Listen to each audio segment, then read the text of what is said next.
인디언이 보는 창세기에 관한 신화. 태초의 위대한 영은 자신의 기쁨을 위해 세상을 만들었다. 그는 산을 쌓아 올리고 호수를 파고 강줄기를 뚫고 숲을 만든 후 그 안에 모든 것이 살 수 있도록 곤충, 물고기, 파충류, 조류, 짐승 그리고 인간을 만들었다. 이 생명체들은 모두 위대한 영에게 생명의 숨결을 받아 태어난 같은 생명이다. 지구상의 모든 생명은 위대한 영이 자녀들이다. 사람은 단지 짐승들보다 영위가 조금 높을 뿐이다. 사람이 다른 동물들보다 위대한 영에 대한 좀 더 많은 지식을 가지고 좀 더 폭넓게 이해할 수 있기 때문이다. 또한 인간은 위대한 영의 목소리를 들을 수 있는 능력을 부여받았는데 이를 통해 보이지 않는 세계에 대한 지식을 얻을 수 있었다. 한편 인디언 부족 중에 오마아족은 창세기에 관한 것을 이렇게 기술하고 있다. 태초의 만물은 와콘다 우주 창조자의 마음에 있었다. 사람을 포함한 모든 피조물들은 영이었다. 지구와 별 사이의 공간을 떠돌아다녔다. 영만 가지고 있어서 몸을 지닌 존재로 태어나고 싶어 태어날 장소를 찾고 있었다. 태양까지 올라갔으나 태양은 그들이 살기에 적합하지 않았다. 그래서 달로 옮겨갔지만 그곳 또한 살기가 마땅치 않았다. 그 후 마지막으로 지구를 선택했다. 그들은 지구 위를 덮고 있는 물을 보았다. 공기 속을 떠돌아다니면서 보았는데 지구 위에는 내려앉을 만한 마른 땅이 없었다. 매우 슬펐다. 그런데 갑자기 물속에서 커다란 바위가 올라왔다. 불꽃이 터졌고 물은 구름이 되어 공기 속으로 흘러 들어갔다.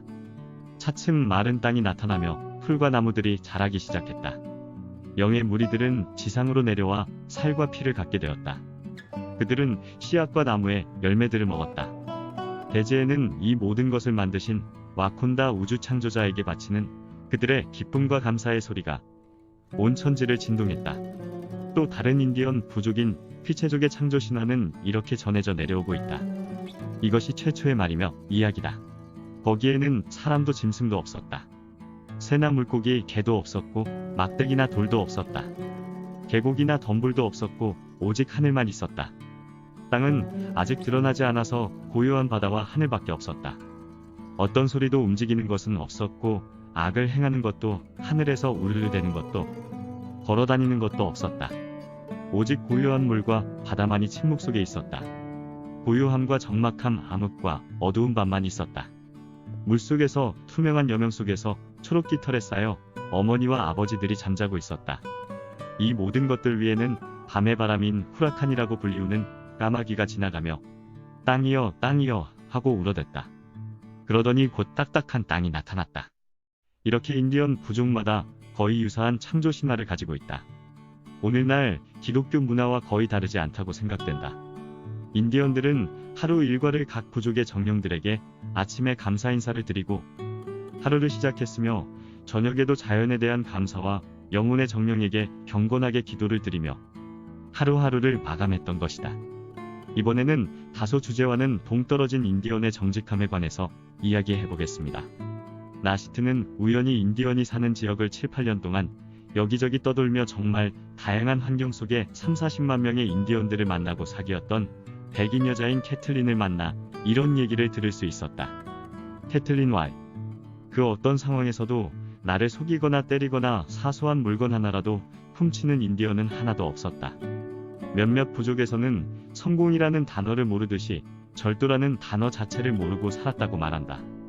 인디언과 수차례 전투에 참여한 오하워드 장군도 나시튼에게 이렇게 얘기했다. 일반적으로 인디언들은 나와의 약속을 지키기 위해 특별한 노력을 기울였으며 심지어는 생명의 위협을 무릅쓰고라도 약속을 철저하게 지켰다라고 말한다. 만일 어떤 인디언이 무엇인가를 해주겠다고 당신에게 약속했다면 그 인디언이 약속을 지킬 거라는 사실에 당신은 전 재산을 걸고 내기를 해도 상관이 없다라고 말이다. 나시튼의 지인인 위풀조교는 나에게 이런 말을 들려주었다.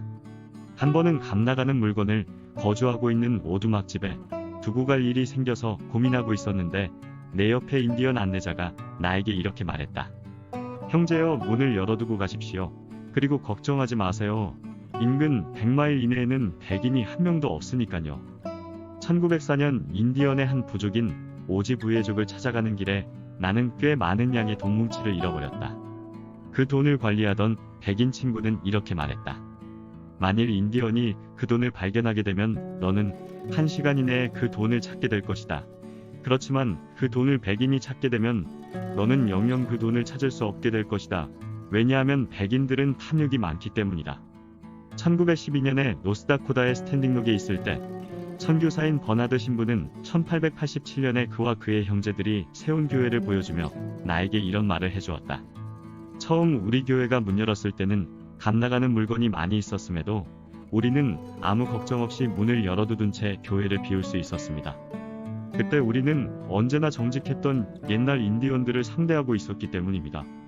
지금은 동부 진역의 인디언 학교에서 교육을 받으며 백인화된 젊은 세대의 인디언들이 꽤 많이 돌아와 살고 있는데 지금은 우리는 밤이나 낮이나 교회의 창문과 문에 자물쇠를 꼭 채워둡니다라고 말이다.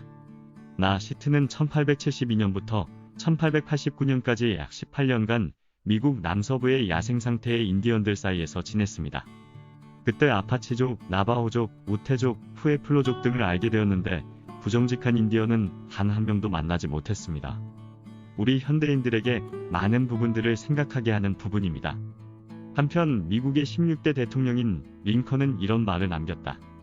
내가 살아있는 한 인디언에 대한 백인들의 이런 수치스러운 약탈과 불법과 사기 등 인디언에 대한 부끄러운 처우는 반드시 고치고야 말겠다라고 말이다.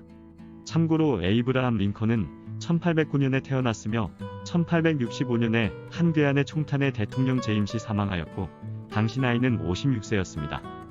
1861년부터 4년 동안 미국의 16대 대통령으로 재임하였는데 그 당시만 해도 미국 곳곳의 원시 상태에 많은 인디언 부족들이 생활하였다고 합니다.